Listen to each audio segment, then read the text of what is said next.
Welcome to VOD films. இன்னைக்கு நம்ம பார்க்க போற படத்துல இளமைக்கான மருந்தை தேடி இருமாங்காட்டுக்குள்ள போய் ஒரு 8 பூச்சி குகையில மாட்டிக்கிறாங்க. இந்த சிலந்திகள் எல்லாமே பாம்பை விட பல மடங்கு விஷம் கொண்டதுங்க. மாட்டின ஒவ்வொருத்தனும் தப்பிச்சா போதுன்னு வழிதடி சுத்திக்கிட்டு இருக்க, அதுல ஒருத்த மட்டும் அந்த இளமை மருந்தை கண்டுபிடிக்காம விட மாட்டேன்னு குகைக்குள்ள இன்னும் டீப்பா போறான். அப்பதான் உங்களுக்கு தெரிய வருது அது குகை கிடையாது, அது ஒரு பழந்தமிழனோட கல்லறைன்னு. அதை பத்தி தான் இன்னைக்கு பார்க்க போறோம். இன்னைக்கு நம்ம பார்க்க போற படத்தோட பெயர் கார்டியன்ஸ் ஆஃப் த டூம்ப். படத்தோட முதல் சீன்லயே நம்ம ஹீரோயினை காமிக்காங்க. தூங்கி எந்திரிச்சவ போனை பார்க்க, அதுல இவளோட தம்பி என்னதான் நம்ம சண்டை போட்டுக்கிட்டாலும் எப்பவும் நீதாங்க எனக்கு அக்கான்னு எழுதிருக்கான். அதை தான் நம்ம அம்மா அப்பாவே முடிவு பண்ணிட்டாங்களே அப்படின்னு சொல்லிட்டு போனை வச்சுட்டு இவ வாக்கிங் போயிட்டு இருக்கப்போ இவளோட பாஸ் இருந்து போன் கால் வருது. உடனே என்ன அங்க போய் பார்த்தா நல்லா கோட் சூட்டு போட்டு ஒரு கிழவன் ஒருத்த நிக்கான். ஏன் சார் அவசரமா வர சொன்னீங்க அப்படின்னு கேட்டா, உன் தம்பியை காணும்னு ஒரு குண்டை தூக்கி போடுறாரு. இது தம்பியை காணுமா அப்படின்னு ஷாக்காவ, ஆமா சைனால ஒரு குகையை அவன் ரிசர்ச் பண்ண போயிருந்தான், அங்க இருந்து கிடைச்ச கடைசி வீடியோ கிளிப்பை பாரு அப்படின்னு இவளுக்கு ஒரு வீடியோ போட்டு காமிக்காரு. அதுல அவன் செல்ஃபி கேமரால வீடியோ எடுத்துக்கிட்டே குகைக்குள்ள வந்துட்டு இருக்கப்போ திடீர்னு ஏதோ ஒரு மிருகம் அவனை தாக்குற மாதிரி தெரியுது. அத்தோட வீடியோ நின்றுது. உன் தம்பியை நான் கண்டுபிடிச்சு தரேன், ஆனா அதுக்கு உன்னோட உதவி வேணும் அப்படின்னு சொல்ல,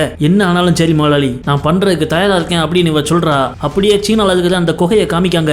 உள்ள இவளோட தம்பி செட் பண்ணி வச்சிருந்த லேப்டாப் கம்ப்யூட்டர்லாம் அப்படியே இருக்கு. மண்ணுல ஊசி ஈசியெல்லாம் கிடக்க அந்த குகைக்குள்ள சிலந்தி வலையில 2 பேர் சிக்கி தவிச்சுக்கிட்டு இருக்காங்க. அப்ப அங்க வந்த ஒரு ராட்சச சிலந்தி நம்ம ஹீரோயினோட தம்பியை நோக்கி பாஞ்சு வருது. அப்படியே சீனை கட் பண்ணி பிளாஷ்பேக்கை காமிக்காங்க. நம்ம ஹீரோயினோட தம்பி இன்னொரு ஆளு கூட சேர்ந்துக்கிட்டு ஜீப்ல அந்த குகையை நோக்கி போயிட்டு இருக்கான். அதே நேரத்துல நம்ம ஹீரோயின் பாம்பு மாதிரியான விஷ பிராணிகள்ல எக்ஸ்பர்ட் போல இருக்க, ஜூல சின்ன குழந்தைகளுக்கு பாம்புகளை பத்தி சொல்லி கொடுத்துட்டு இருக்கா. அதே மாதிரி இந்த கோட்டு சூட்டு போட்டு ஒரு தாத்தா நின்னாரு. அவர் யாருன்னு பார்த்தா ஒரு $multi-billion பார்மசூட்டிக்கல் கம்பெனியோட ஓனர். அவரை காமிக்காங்க. ஒரு 2 பணக்காரங்களை இன்வெஸ்ட் பண்ண வைக்கிறதுக்காக அவரோட ஐடியாவை பிச் பண்ணிக்கிட்டு இருக்காரு. என்ன ஐடியானா, சீனா நாட்டுல உள்ள காட்டு குகைகளுக்குள்ள மடகாஸ்கர் பூன்னு சொல்லப்படுற ஒரு பூ இருக்கான். அந்த பூவுக்கு இந்த வியாதியும் குணப்படுத்தக்கூடிய தன்மை உண்டு, மனிதர்களோட ஆயுளை நீட்டிக்க வைக்கும் அப்படின்னு சொல்லிக்கிட்டு இருக்காரு. ஆனா நீங்க என்ன வேணாலும் கதை விட்டுக்கோங்க, பிராக்டிக்கலா கண்ணு முன்னாடி நீங்க எக்ஸாம்பிள் காமிக்கிறதுல நாங்க எங்க காசை இன்வெஸ்ட் பண்ண மாட்டோம் அப்படின்னு சொல்லிட்டு போயிடுறாங்க. அந்த பூவை பத்தின டீடைல்ஸ் எட்டு வர்றதுக்காக தான் நம்ம ஹீரோயின் தம்பியும் இன்னொருத்தனையும் இவர் அனுப்பி விட்டுருக்காரு. ஆனா அந்த பணக்காரங்க போனதுக்கு அப்புறம் தான் தன்னோட பிசினஸ் பார்ட்னர்ஸ்ட சொல்றாரு, இவர் தன்னோட டீமை சீனாவுக்கு அனுப்பி வச்சிருக்கிறது அந்த மடகாஸ்கர் பூவை தேடி இல்ல, அதை விட பயங்கரமான ஒரு விஷயத்தை தேடின்னு. என்னன்னு கேட்டா இளமையை நீட்டிக்கிற தீர்த்தம் அப்படிங்கிறாரு. அதை கேட்டு கடுப்பான பார்ட்னரு, உலகமே அந்த பூவை தேடி அலையுது, நீ சும்மா ஏதோ கட்டுக்கதையை நம்பி ஆளுங்களை அங்க விட்டு நேரத்தையும் காசையும் வீணாக்கல அப்படின்னு சொன்னா இவர் சில நியூஸ் பேப்பர் கிளிப்பிங்லாம் எடுத்து காமிக்காரு. அதுல அதிசயமான 200 வயது மனிதர் அப்படி இப்படின்னு இளமையோட பலகாலமா வாழ்ற வினோதமான செய்தித்தாள்லாம் இருக்கு. இங்க நம்ம ஹீரோயினோட தம்பியை காமிக்காங்க.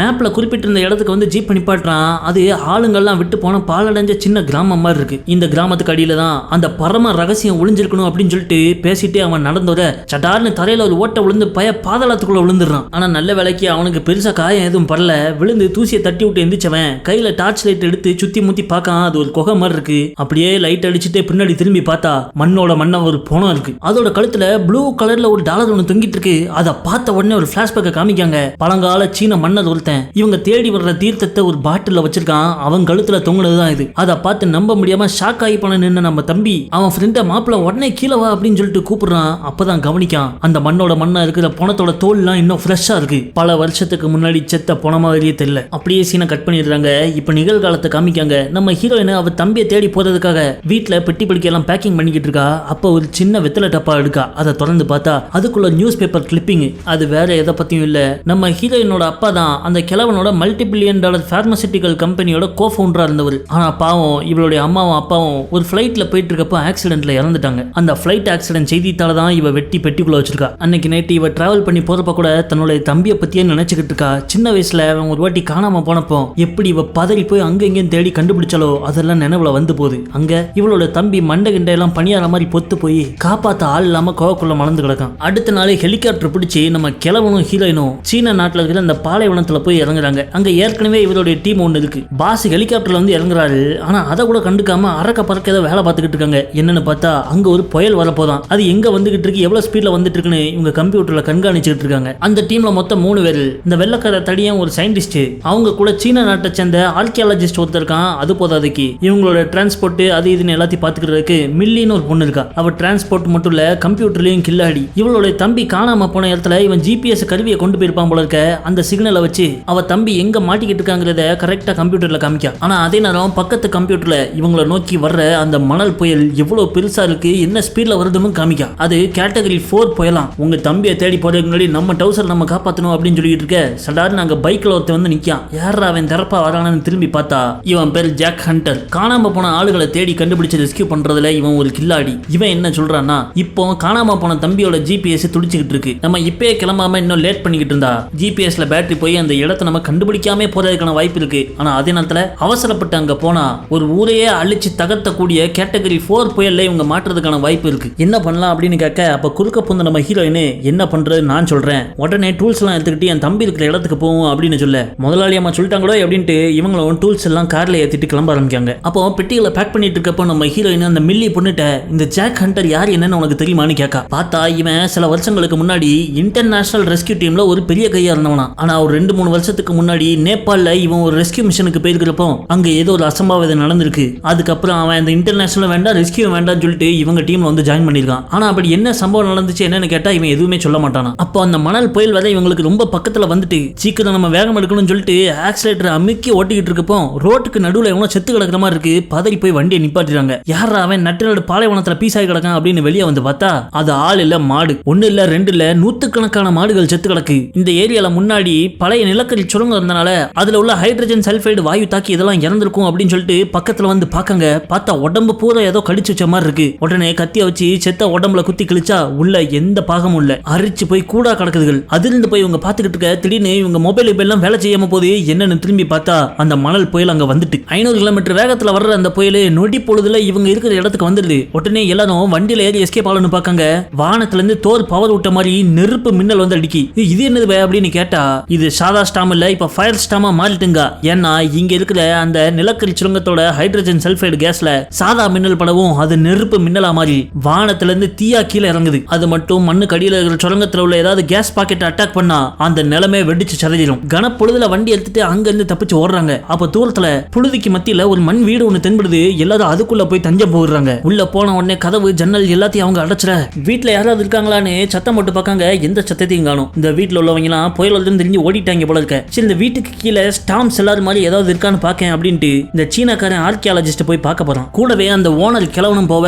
அப்ப அந்த ஆர்கியாலஜிஸ்ட் அவர்கிட்ட கேட்கலன்னு தப்பா நினைக்காதீங்க, அந்த பொண்ணோட தம்பி எதை தேடி இங்க வந்தான் அப்படின்னு கேட்க, நான் தப்பா தான் நினைச்சுக்கிறேன், இனிமேல் இந்த மாதிரி கேள்வியை கேட்காதன்னு மிரட்டுற மாதிரி பேசிடுறாரு. இன்னொரு பக்கம் இந்த வீட்டை விட்டு வெளியே போவ வேற வழி எதுவும் கிடைக்குமான்னு தேடி நம்ம ஜாக் ஹண்டர் வேற திசையில போயிட்டு இருக்கான். அப்போ ரூம்குள்ள இருந்து ஏதோ குளிச்சு சத்தம் கேக்கு. என்னன்னு இவன் மெல்ல உள்ள வந்து பார்த்தா சின்ன குழந்தைய படுக்க வச்சிருக்கிற தொட்டில் ஒண்ணு இருக்கு. அதுக்குள்ள போய் பார்த்தா அந்த குழந்தை முழுசா சிலந்தி வலைகளால மூடப்பட்டிருக்கு. இன்னொரு பக்கம் நம்ம ஹீரோனும் அந்த வீட்டோட வேற ரூம் ஆய்வு பண்ணிக்கிட்டு இருக்கா. அங்க பெருச்சாளி எல்லாம் செத்து காஞ்சி போய் கிடக்கு. இந்த இடமே வினோதமா இருக்கு அப்படின்னு யோசிச்சுட்டு இருக்கப்போ அந்த ரூம்ல ஒரு ரகசிய அறையோட கதவு தெரியுது. இந்த மண் வீட்டுக்குள்ள ரகசிய அறையா அப்படின்ட்டு ஒரு ஆர்வத்தோட இவ அந்த கதவை திறந்து உள்ள போய் பார்த்தா அங்க ஒரு பொண்ணு கையில கத்தியோட உட்காந்துருக்கா. பாப்பா எதுக்கு இங்க ஒளிஞ்சிருக்க, இது ஆபத்தான இடம், என் கூட வந்துரு அப்படின்னு சொல்லிட்டு ஹீரோயின் அந்த பாப்பாவை அங்கிருந்து கூட்டு போறா. அதே நேரத்துல இந்த கிழவனும் நம்ம ஆர்கியாலஜிஸ்டும் ஒன்னா போய்கிட்டு இருந்தாங்களே அவங்களும் ஒரு ரூமுக்கு வராங்க. திறந்து பார்த்தா அங்க சேர்ல யாரோ ஒரு ஆள் உட்காந்துருக்காங்க. ஏமா வீட்டுல இவ்வளவு இடம் இருக்க, தனியா இங்க வந்து உட்காந்துருக்கீல அப்படின்னு சொல்லிட்டு போய் சேரை திருப்பி பார்த்தா கண்ணுக்குள்ளி ரெண்டத்திலையும் கண்ணை காணும். வாயை பொழந்து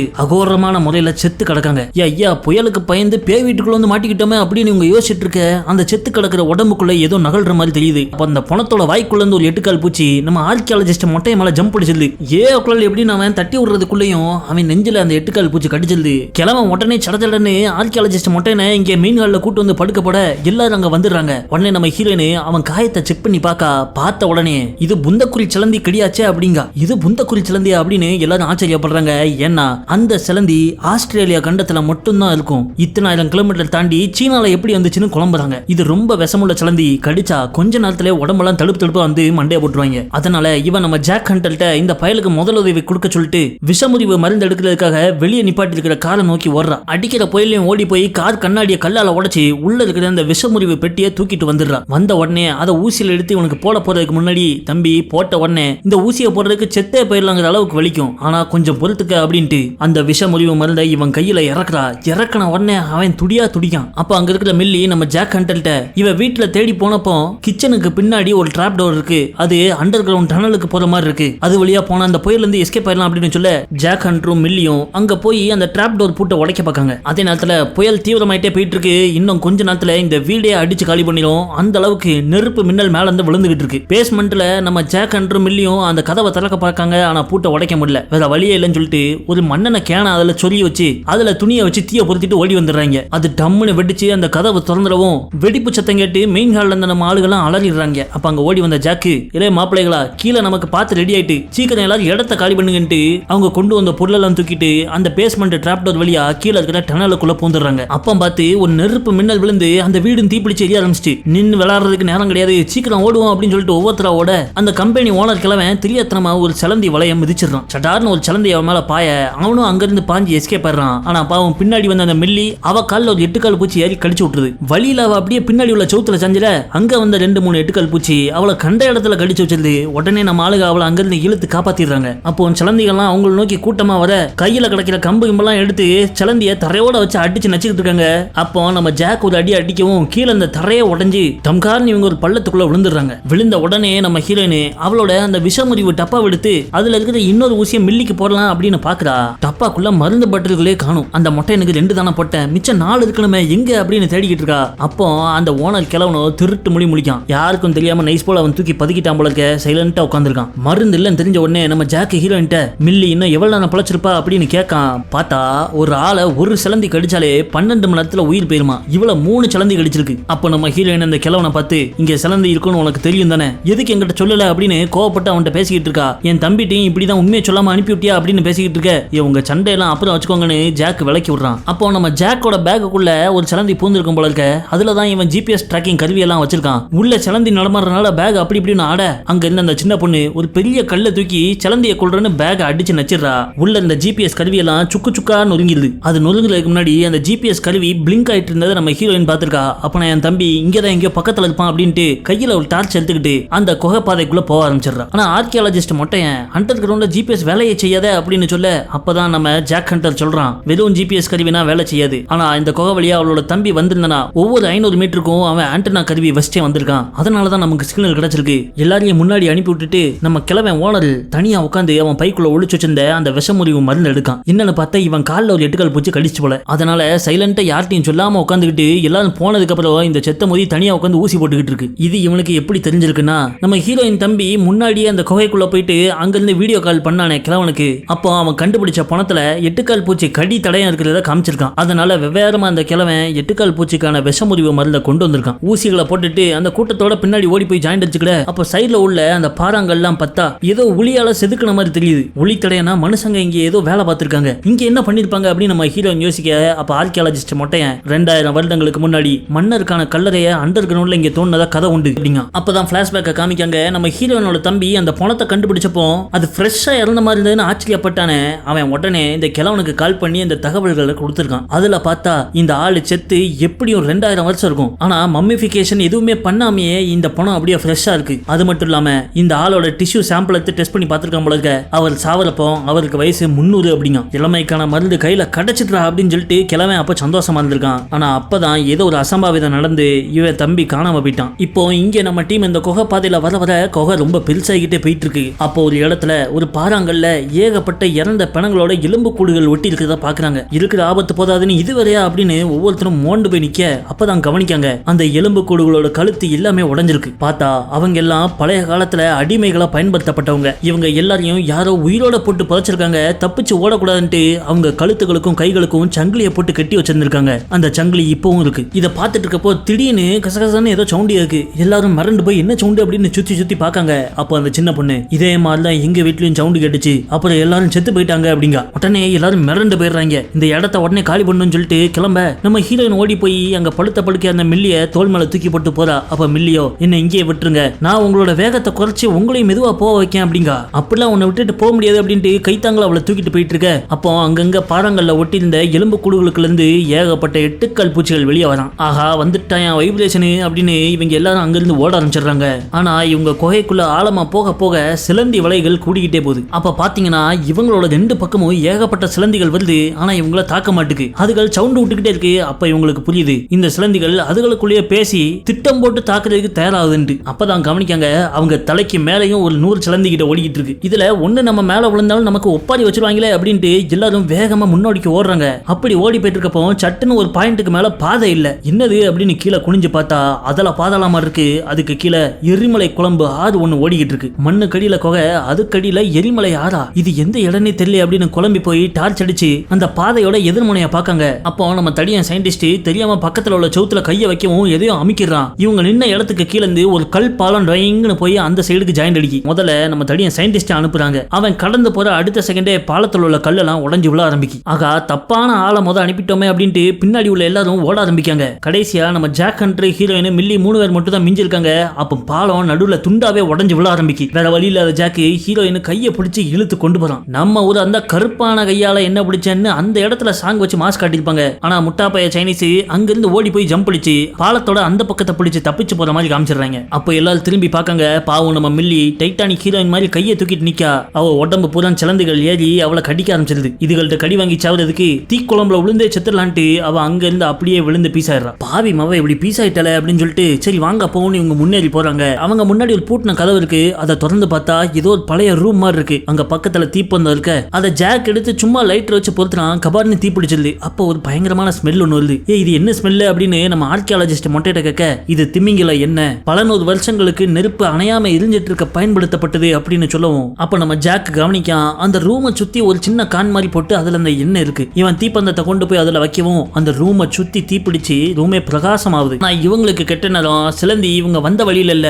இவங்க நின்றுட்டு இருக்கிற ரூம்லயே மேல இருந்து வந்துருதுகள். சாவங்களை சிலந்தி பயலுலா அப்படின்ட்டு தீப்பந்தத்தை தூக்கி எரிஞ்சிட்டு இவங்க ஓடி போய் அங்க இருக்கிற கதவு பக்கத்துல நின்றுதாங்க. இவங்க நின்றுட்டு இருந்த கதவு திடீர்னு 180 டிகிரி ரொட்டேஷன் அடிச்சிருது. பார்த்தா இவங்க இப்ப வேற இடத்துல இருக்காங்க. அந்த இடத்துல இவங்க அப்படியே முன்னேறி போவ திடீர்னு ஏகப்பட்ட வீரர்களோட கல் சிலை குதிரையெல்லாம் கல்லுல செதுக்கி வச்சிருக்காங்க. அதை பார்த்த உடனே நம்ம ஆர்கியாலஜிஸ்ட் வரலாறு பத்தி சொல்ல ஆரம்பிக்க அப்படியே அதை பிளாஷ்பேக்ல காமிக்காங்க.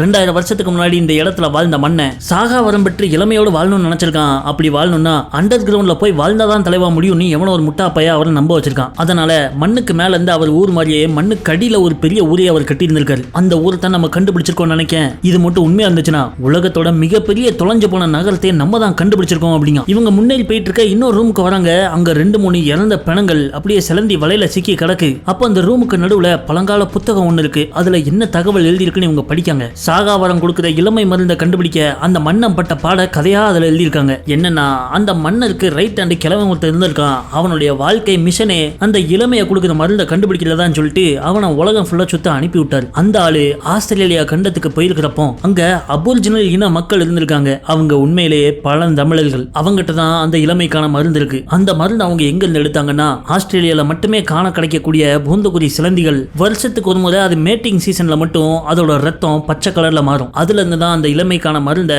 அந்த அபோரிஜினல் மக்கள் தயாரிச்சிருக்காங்க. அந்த மருந்தோட ஒரு சில துளிகள் தயாரிக்கிறதுக்கே பல 100 சிலந்திகளை கொல்ல வேண்டியிருந்திருக்கு. அதனாலதான் அந்த சிலந்தி நம்ம கையில இருந்தனா நிறைய மருந்து தயாரிக்கலாம்னு சொல்லிட்டு ஒரு 10-15 சிலந்தியை பிடிச்சி இங்க கொண்டு வந்து இனப்பெருக்கம் பண்ண விட்டு இருந்திருக்காங்க. பாட்டலுக்குள்ள அடைச்சு வச்சு இவங்க ஆராய்ச்சி பண்ணிட்டு இருக்க சிலந்திகள்லாம் கடுப்பாயி வெளியே வந்து எல்லாரையும் கடிச்சு கொல்ல ஆரம்பிச்சு போல இருக்க. அப்படிதான் அந்த பயல்கள்லாம் 2000 வருஷத்துக்கு முன்னாடி செத்து போயிருக்காங்க. இதை அவங்க அந்த புத்தகத்துல பார்த்து படிச்சுக்கிட்டு இருக்க அப்ப நம்ம கிழவன் நைஸ் போல அந்த ரூம்ல இருக்கிற ஒரு பெட்டியை பார்க்கான். அந்த பெட்டியை திறந்து பார்த்தா 2000 வருஷங்களுக்கு முன்னாடி அவர் கண்டுபிடிச்ச இளமை மருந்து ஒரு குப்பிக்குள்ள கிடக்கு. அதை நைஸ் போல எடுத்த நம்மாலு சடான்னு நம்ம ஹீரோ கையில உள்ள ஜிபிஎஸ் எடுத்துக்கிட்டு அங்க ஓடி போய் தீப்பந்தத்தை கையில எடுத்து ஆயுதமாக்கிட்டாரு. எவனாவது பக்கத்துல வந்தீங்க அடிச்சு மண்டைய பிளந்துருவாங்க. அப்பதான் இவங்க கவனிக்காங்க அவர் கையில இந்த புத்தகத்துல எழுதி இருக்கிற அந்த மருந்து பாட்டில் இருக்கு. இதை நான் யாருக்கும் கொடுக்க மாட்டேன். இந்த இடத்தை விட்டு வெளியே போறது நான் மட்டும் தான் அப்படின்னு சொல்லிட்டு சடான்னு அவர் அந்த பக்கம் போய் கதவை பூட்டிடுறாரு. இவங்க திணறி போயிட்டாங்க. ஜிபிஎஸ் இல்லாம அந்த இடத்தை விட்டு எப்படி வெளியே போறதுன்னு மண்டை குழம்பி போய் நிக்காங்க. அப்ப நம்ம ஹீரோயின் ஒரு பெரிய சிலந்தி பெயிண்டிங் ஒன்னு கவனிக்கா. அந்த பெயிண்டிங்ல உள்ள சிலந்திகளுக்கு எக்ஸ்ட்ரா லெக்ஸ் இருக்கு. 8 காலுக்கு பதிலா 10 கால வச்சிருக்காங்க. உடனே எக்ஸ்ட்ரா அந்த 2 காலையும் பிடிச்சி இவங்க இழுக்க அந்த பெயிண்டிங் அப்படியே திறந்து அதுக்கு பின்னாடி இன்னொரு ரகசிய குகை தெரியுது. இதான் தப்பிக்கிறதுக்கான வழியா இருக்கும் வாங்க அப்படின்னு சொல்லிட்டு கையில அரிக்கையின் விளக்கு எடுத்துட்டு இவங்க போயிட்டு இருக்க அந்த குகை பூரா மின்மினி பூச்சிகளா சுத்திக்கிட்டு இருக்கு. அதை தாண்டி இவங்க போயிட்டு இருக்க அந்த குகை சட்டுன்னு சுருங்கி ஒரு குறுகலான பாதை ஒண்ணு போது அதுல ஆளு சமணங்கால் போட்டு உட்கார கூட முடியாது. 4 கால்ல ஊர்ந்துகிட்டே தான் போகணும். ஹீரோயினோ விளக்கு எடுத்துட்டு உள்ள ஊத ஆரம்பிச்சிடறா. பார்த்தா மேல இருந்த அந்த கல்லு அப்படியே மெதுவா கீழே நகர ஆரம்பிச்சிருது. இவன் அந்த கல்லை பிடிச்சு நிப்பாட்ட பாக்கா ஆனா நிப்பாட்ட முடியல. அதை பார்த்து நம்ம ஜாக்கு உள்ள பாஞ்சு வந்து அந்த கல்லுக்கு இடையில ஒரு சங்கிலி ஒண்ணு நோண்டுகிட்டு இருக்கு. அதை கத்தி வச்சு குத்தி நிப்பாட்டிடுறான். ஓடி போய் நம்ம ஹீரோயினை இழுத்து காப்பாத்திடுறான். அடுத்தாக்குல அந்த சின்ன பொண்ணு அந்த ஆர்கியாலஜிஸ்ட் மொட்டையும் ஊர்ந்து வராங்க. அவங்களும் தாண்டி வந்துடுறாங்க. கடைசியா நம்ம தனியா சயின்டிஸ்ட் வரான். ஆனா அவன் வர்றப்போ சங்கிலியில குத்தி இருந்த கத்தி உடஞ்சி சங்கிலி மறுபடியும் நவுல ஆரம்பிச்சிருது. மேல உள்ள தர கீழே வருது. அவளதான் இவன் பர்கர் ஆயிடுவான் அப்படின்னு நினைச்சா நம்ம ஜாக்கு கை கொடுத்து எப்படியோ இவனையும் காப்பாத்தி விட்டுருதான். அந்த குறுகலான பாதையை தாண்டி போனா இன்னொரு ரூமுக்கு முன்னாடி வந்து நிக்காங்க. அங்கேயும் அதே மாதிரி ஏதோ ஒரு பழங்கால புத்தகம் ரூமுக்கு நடுவுல இருக்கு. அப்போ நம்ம ஆர்கியாலஜிஸ்ட் கவனிக்கான். நம்ம ஹீரோயினோட தம்பி கூட இன்னொருத்த வந்திருந்தானே அவன் அங்க சிலந்தி வலையில மாட்டி பொணமா நின்னுட்டு இருக்கான். ஹீரோயின் பதறி போய் ஓடி வரா. அவ தம்பி இதே மாதிரி பாடியா நிப்பானு. ஆனா அவனை ஆள காணும். கீழே ஒரு புத்தகம் கிடக்கு. அதை எடுத்து பார்த்தா இவனும் அவளோட தம்பியும் சேர்ந்து எழுதி வச்ச குறிப்புகள் இருக்கு. இப்போ அந்த சின்ன பொண்ணு நம்ம ஹீரோயினை கூப்பிட்டு ஏதோ காமிக்க என்னன்னு திரும்பி பார்த்தா அந்த ரூமோட அந்த பக்கம் ஏதோ ஒரு டார்ச் லைட் அடிக்கிற மாதிரி தெரியுது. என் தம்பியா இருக்குமோ அப்படின்ட்டு ஹீரோயின் ஓடி போய் பார்க்க அங்க ஒரு பெரிய தொட்டில தண்ணி நிரம்பி இருக்கு. அதுல ஒரு டார்ச் லைட் தன்னால மிதந்துட்டு கிடக்கு. பார்த்தா டார்ச் லைட் மட்டும் இல்ல, ஒரு ஜிபிஎஸ் கருவி மிதக்கு. அந்த ஜிபிஎஸ் இவங்கிட்ட இருந்து அந்த கிழவன் பிடிங்கிட்டு போனானே அது. ஆக அந்த கிழவன் நமக்கு முன்னாடி இங்க வந்திருக்கான் அப்படின்னு இவங்க புரிஞ்சுக்கிறாங்க. இந்த ஜிபிஎஸ் கருவி இருந்தாதான் நம்ம வெளியே போக முடியும் அப்படின்ட்டு நம்ம ஜாக் ஹண்டர் எடுக்கிறதுக்காக அந்த தண்ணி தொட்டிக்குள்ள இறங்குறான். அப்பதான் தொட்டி கடியில காமிக்காங்க அந்த சிலந்தி பூச்சிகள் எல்லாமே ஒவ்வொரு ஏர் பபிள்ஸ்குள்ள தண்ணிக்குள்ள அப்படியே மிதந்துகிட்டு இருக்கு. அப்பதான் நம்ம ஹீரோயின் இந்த பூந்தக்குழி சிலந்திகள் தண்ணிக்குள்ள கூட சர்வைவ் ஆகக்கூடிய திறன் கொண்டது அப்படின்னு சொல்ல, அடியே லாவண்யா கோபால், இதெல்லாம் நீ முன்னாடியே சொல்றது இல்லையா அப்படின்னு தன்னால மிரண்டு போய் நிற்கான். அவ சொல்லி வாய மூடல. ஒரு சிலந்தி அப்படியே போய் அவன் பேண்ட்ல பட்டு ஏர் பபிள் வெடிச்சு அவன் சட்டைக்குள்ள ஏற ஆரம்பிச்சிருது. இவன் அலறி அடிச்சு வெளியே ஓடி வந்துடுறான். வந்த உடனே சட்டையை தூக்கி பார்த்தா இவன் வயிற்றுல ஒரே ரத்தம். ஆகா, சிலந்தி கடிச்சிட்டு நம்ம செத்து போயிடுவோம் போல இருக்கு அப்படின்னு இவன் பதறான். பார்த்தா அது சிலந்தி கடியில வந்த ரத்தம் கிடையாது, இவன் சிலந்திக்கு கொடுத்த அடியில வந்த ரத்தம். அப்படியே அவனுக்கு செத்து உயிர் பழச்ச மாதிரி இருக்கு. அப்பதான் ரொம்ப எமோஷனல் ஆனவன், இப்போ உன் தம்பி என் தம்பி மாதிரி, தம்பி என்ன தம்பி என் மச்சா மாதிரி, அவனை நான் கண்டுபிடிக்கிறேன் அப்படிங்க. அப்படி சைடு கேப்ல அவளுக்கும் ஒரு ரூட்டை போட்டுதான். அவளும் எமோஷனல் ஆகி இவன்ட்ட மாட்டிக்கிறான். அவங்க திரும்ப அந்த ரூமோட மெயின் ஹாலுக்கு வராங்க. அங்க நம்ம ஆர்கியாலஜிஸ்ட் மொட்டையன் அவங்க கண்டுபிடிச்ச அந்த டைரியில அவளோட தம்பி வரைஞ்சிருக்கிற கோஆர்டினேட்ஸ் வச்சு ஒரு மேப்பை கண்டுபிடிக்கான். இந்த தண்ணியோட பாதையை நம்ம ஃபாலோ பண்ணி போனா இந்த அண்டர் கிரவுண்ட் நகரத்தை விட்டு மேல் உலகத்துக்கு போயிடலாம் அப்படிங்க. அப்பதான் பாக்காங்க அந்த ரூமுக்கு மேல தண்ணியை கொண்டு போற பைப்புகள் இருக்கு. இந்த பைப்பை தான் நம்ம ஃபாலோ பண்ணி போனோம் அப்படின்னு சொல்லி வாய முடியல. பைப்பு கிடுகிடுன்னு ஆடுது. என்னன்னு பார்த்தா உள்ள ஒரு சிலந்தி படம் வந்துகிட்டு இருக்கு போல. ஏதோ ஓடுங்களே அப்படின்னு சொல்லிட்டு எல்லாரும் ஓட ஆரம்பிச்சிடுறாங்க. அந்த பைப்பை ஃபாலோ பண்ணி அவங்க ஓடிக்கிட்டு இருக்க அங்க முன்னாடி ஒரு ராட்சச கதை ஒண்ணு இருக்கு. அது பக்கத்துல விதவிதமான டிராயிங் வச்சிருக்கிற டைல்ஸ் இருக்கு. இதுல ஏதாவது ஒரு டைல அமுக்கினா அந்த கதவு திறக்கும்னு நினைக்கிறேன் அப்படின்னு மொட்டையன் சொல்றான். ஆனா தப்பான டைல அனுப்பி திபு திபுன்னு மேல இருந்து ஒரு 1000 சிலந்தி விழுந்துட்டுனா என்ன செய்யன்னு நம்ம தடியன் பயப்படுறான். இவங்க எதை அமுக்கலான்னு மும்முரமா பேசிக்கிட்டு இருக்க இங்க நம்ம ஹீரோயினோ அங்க பயங்கர சிலந்தி வலையால ஏதோ ஒன்று மூடி கிடக்கு. அந்த வலையை பிச்சு பார்த்தா இவளோட தம்பி உள்ள உயிரோட கிடக்கும். அந்த சிலந்திகள் கடிச்ச உடனே இவன் விஷமுறிவு மருந்து போட்டிருந்திருப்பான் போல இருக்க. அதனால தான் இவள் நேரம் உயிரோட கிடக்கும். உன் தம்பி மூஞ்சில தண்ணி தெளிச்சு அவனை எழுப்புறதுக்கு இப்ப நேரம் கிடையாது அப்படின்னு நம்ம ஜாக் ஓடி வந்து அவனை தூக்கிட்டு நேரா போய் அந்த கதவு பக்கத்துல இருந்து ஏதோ ஒரு டைல நங்குன்னு குத்தவும் அந்த கதவு திறந்துருது. இவங்க எல்லாம் அது வழியா ஓடுறாங்க. அங்க போய் பார்த்தா அந்த கம்பெனி ஓனர் கிழவன் கையில ஒரு வில்லம்போட அங்க நின்னுகிட்டு இருக்கான். இந்த கிழவனும் அந்த தண்ணி தொட்டிக்குள்ள வர்றப்போ அங்க உள்ள சிலந்தி மறுபடியும் கடிச்சு போல இருக்க. அதனால என்ன பண்றதுன்னு தெரியாம இந்த கல்ற ரூம்ல வந்து ஒளிஞ்சிருந்திருக்கான். ஆனா இப்ப இவன் கையில அந்த இளமையை கொடுக்குற மருந்து இருக்கு. இதை குடிச்சா எனக்கு சாகாவரம் கிடைச்சிரும், எந்த சிலந்தி கடியும் என்ன சீண்ட முடியாது அப்படின்னு நக்கலா பேசி சிரிக்கிறான். அப்ப நான் ஒரு பகீர் உண்மையை வேற சொல்றான். நம்ம ஹீரோயினோட அப்பா அம்மா ஒரு பிளைட் ஆக்சிடென்ட்ல இறந்ததா நியூஸ் பேப்பர்ல பார்த்தோமே, அது உண்மையில ஆக்சிடென்ட் கிடையாது. இந்த மண்டையன் தான் ஏதோ பண்ணி பிளைட்டை வெடிக்க வச்சு கொண்டிருக்கான். அவரை கொண்டுட்டு அந்த மல்டி பில்லியன் டாலர் ஃபார்மா கம்பெனியோட முழு ஓனரா இவன் மாறிட்டான். இந்த உண்மையை சொல்றப்பதான் நம்ம ஹீரோயினோட தம்பி கவனிக்கான். அந்த கிழவன் இருக்கிற இடத்தை நோக்கி குறி வச்சு 2 சிலைகள் கையில அம்பு வில்லு இருக்கு. அந்த வில்லுல இருந்து 2 கயிறு கனெக்ட் ஆகி அந்த ரூமோட நடுவழியா பாஸ் ஆகி போகுது. அந்த கைத்துல காலடி வச்சா 2 சைட்ல இருந்தும் அம்பு பாஞ்சு வந்து காலடி வச்சு அவங்களை குத்தி கொன்றும். அதை இவன் பாத்துக்கிட்டு இருக்க அப்போ அந்த கிழவனும் ஹீரோயினை சுட்டு கொள்றதுக்காக அம்பை விடுறான். ஆனா நம்ம ஜாக்கு பாஞ்சு வந்து அந்த அம்பை அவன் தோல்ல வாங்கிடுறான். இதை பார்த்த ஹீரோயின் தம்பி பாஞ்சு போய் கீழே இருந்து அந்த கையில தட்டி விடவும் 2 சைட்ல இருந்து பாஞ்ச அம்பு நம்ம கிழவன் கொஞ்சம் பதம் பார்த்துருது. குட்டையை பிடிச்ச மணிக்கே அவர் கீழே சுருண்டு விழுந்து பீசாடுறாரு. அதே நேரத்துல பாஞ்ச நம்ம தம்பியோ மயங்கி விழுந்துடுறான். அந்த சாவில்லா வரத்தை கொடுக்கக்கூடிய மருந்து பாட்டில் அங்க கிடக்கு. இதை எடுத்து இவன் வாயில ஊத்தி விட்டா இவன் பிழைச்சிருவானே அப்படின்னு யோசிக்க உடனே இவ அந்த மருந்தை எடுத்து கொண்டு போய் அவ தம்பி வாயில ஊத்தி விடவும் அவன் காயமெல்லாம் மாயமா காணாம போயிருது. அப்ப திடீர்னு அங்க ஏகப்பட்ட சிலந்திகள் அந்த ரூமுக்குள்ள வர ஆரம்பிச்சிருது.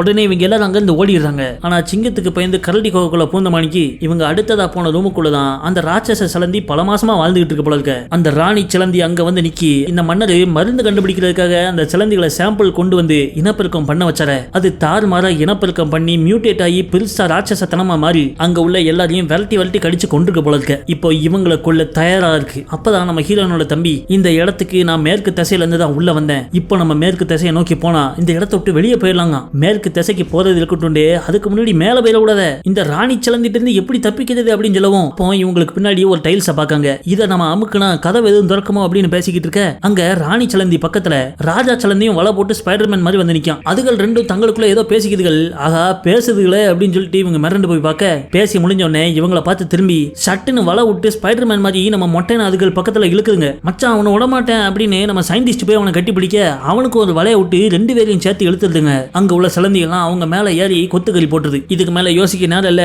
அந்த டைல ஒரு குத்துல அப்படின்னு சொல்லவும் நம்ம ஜாக் ஒரு குத்துறான். உடனே அந்த இடமெல்லாம் கிடுகிடுன்னு வைப்ரேட் ஆகி மொத்தமா இடிஞ்சு விழ ஆரம்பிக்கு. அப்போ இவன் லைட்டரை பொருத்தி அங்க இருந்த திமிங்கல எண்ணெயில தூக்கி போட்டுற அந்த மொத்த இடமும் தீப்பிடிச்சு ராணி சிலந்தியோட கூட எல்லாம் எரிய ஆரம்பிச்சிருது. அப்போ அங்க உள்ள செவுத்துல ஒரு ஓட்டவுல இவங்க அது வழியா ஓடி மேற்கு திசையை ஃபாலோ பண்ணி அந்த குகையை விட்டு எப்படியோ வெளியே வந்துடுறாங்க. பார்த்தா ஒரு மலை உச்சியில வந்து நிக்காங்க. அந்த சிலந்திகள்லாம் அந்த மலையோட இடிபாடுக்குள்ளேயே சிக்கி சின்ன சின்னாபின்னமாயிருதுகள். அதோட இந்த படம் முடிஞ்சது. இன்னைக்கு பார்த்த இந்த படம் பிடிச்சிருந்தா நம்ம வீடியோக்கு லைக் பண்ணுங்க. இன்னும் வினோதமான படங்களை பார்க்க VOT Films சப்ஸ்கிரைப் பண்ண மறந்துடாதீங்க. வீடியோ பார்த்ததுக்கு நன்றி.